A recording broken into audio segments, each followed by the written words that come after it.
Assalamualaikum warahmatullahi wabarakatuh. Selamat pagi, Pehaba Syedara. Kembali lagi bersama kami dalam Berita Aceh. Bersama saya, Elzira Felicia.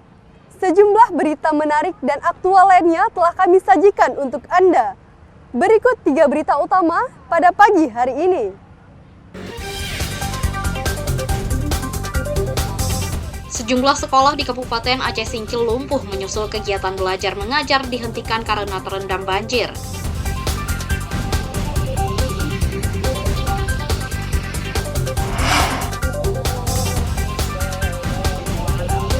Beberapa ulama di Kabupaten Aceh Utara menggelar muzakarah membahas isu kekinian terutama saat Pilkada 2024.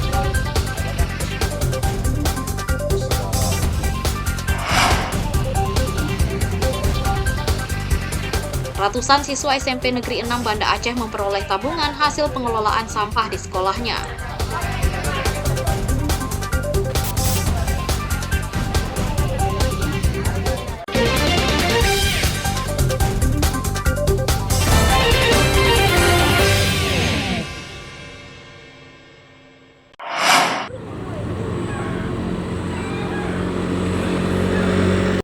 Sejumlah sekolah di Kabupaten Aceh Singkil terpaksa menghentikan kegiatan belajar dan mengajar akibat banjir. Banjir telah merendam belasan sekolah dan menggenangi akses ke lembaga pendidikan formal itu. Belasan sekolah dari jenjang PAUD hingga SLTA di Kecamatan Singkil, Kabupaten Aceh Singkil lumpuh akibat terendam banjir. Sudah 3 hari aktivitas belajar mengajar di sekolah terpaksa diliburkan. Proses belajar mengajar di sekolah terpaksa dihentikan sementara hingga kondisi normal kembali. Salah satu sekolah yang terendam diantaranya SD Negeri Ujung Bawang. Banjir merendam pekarangan hingga ruang kelas dengan ketinggian banjir mencapai hampir setengah meter. BBM di sekolah belum bisa dilakukan namun bisa ditempuh secara daring agar siswa tetap dapat mengikuti pelajaran. Selain di Ujung Bawang, sejumlah sekolah di Kecamatan Simpang Kanan juga sempat diliburkan, namun saat ini telah normal kembali. Sampai hari ini belum bisa melakukan pembelajaran secara normal, diakibatkan selain daripada sekolahnya itu terdampak banjir, tetapi akses anak untuk menuju ke sekolah itu sangat-sangat tidak mungkin untuk dilalui oleh anak. Jadi kita sampaikan kepada kepala-kepala sekolah kemarin bahwasanya agar kita mencari alternatif bagaimana pembelajaran ini bisa berjalan, tetapi keamanan anak-anak, keselamatan anak-anak itu tetap menjadi prioritas. Dinas Dikbud akan segera menggelar rapat guna mencari solusi agar dampak banjir pada dunia pendidikan dapat diminimalisir. Banjir yang melanda Aceh Singkil merendam ribuan rumah di 16 desa Kecamatan Singkil, serta belasan sekolah mulai jenjang PAUD, SD, SMP, hingga SLTA. Nazarudin melaporkan dari Aceh Singkil.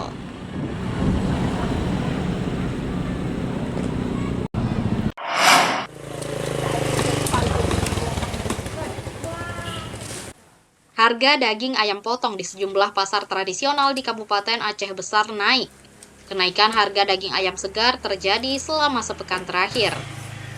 Daging ayam potong yang biasa dijual Rp19.000 per kilogram kini naik menjadi Rp25.000 per kilogram. Permintaan meningkat menyebabkan harga ayam terus naik. Ayam berbobot 2,5 kg mencapai Rp60.000 per ekor. Di pasar tradisional Kota Janto, kenaikan harga daging ayam potong telah terjadi sejak bulan lalu.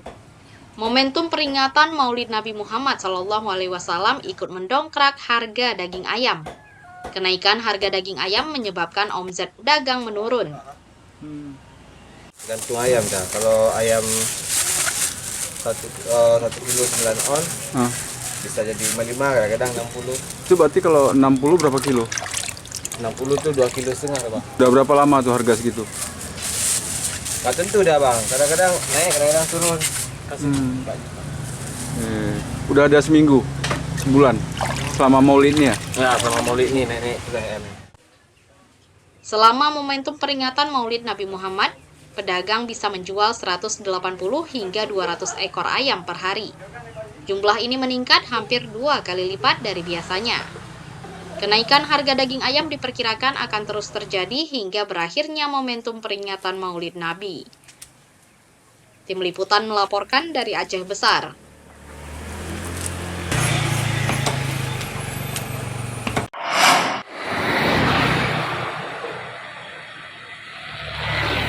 Pendaftaran pegawai pemerintah dengan perjanjian kerja (PPPK) di Kota Langsa dibuka.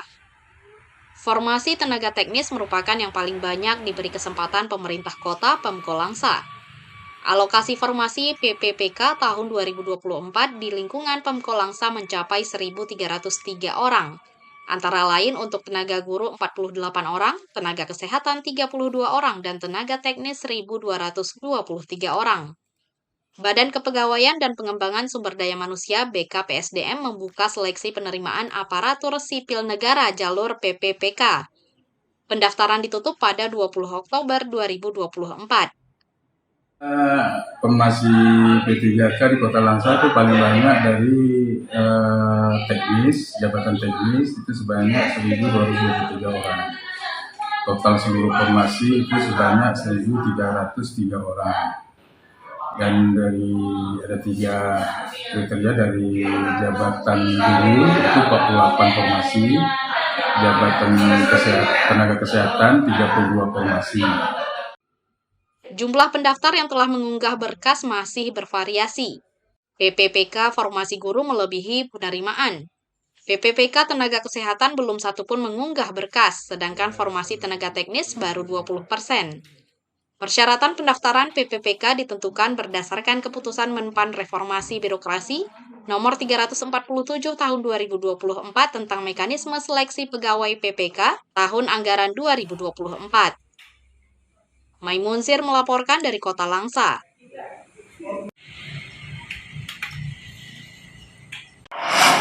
Kemudian Tuku Muhaji Muhammad Amin Daud. Sejumlah ulama terkemuka dari Aceh Utara menghadiri muzakarah di lapangan bekas Exxon Mobil Gampung Rangkaya, Kecamatan Tanah Luas, Aceh Utara.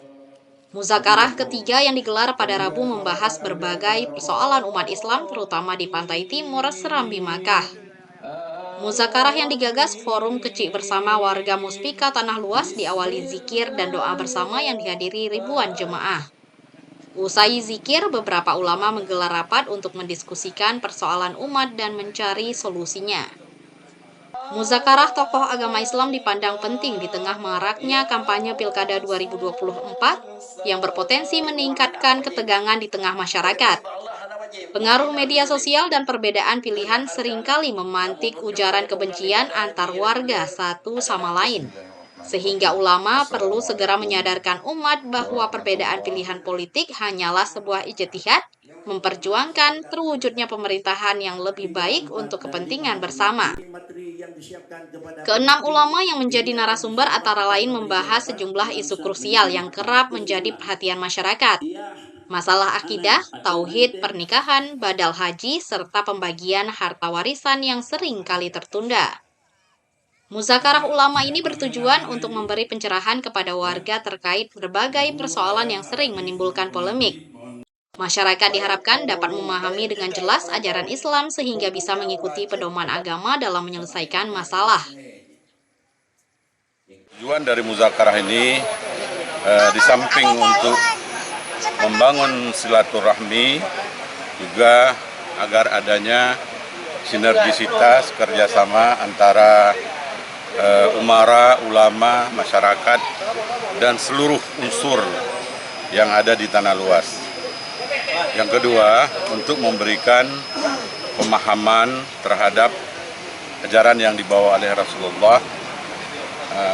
Kemudian juga akan kita jadikan sebagai panduan atau pedoman bagi pemangku kepentingan.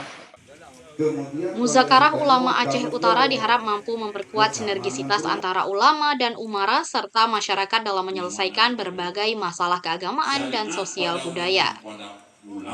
Tim Liputan melaporkan dari Aceh Utara.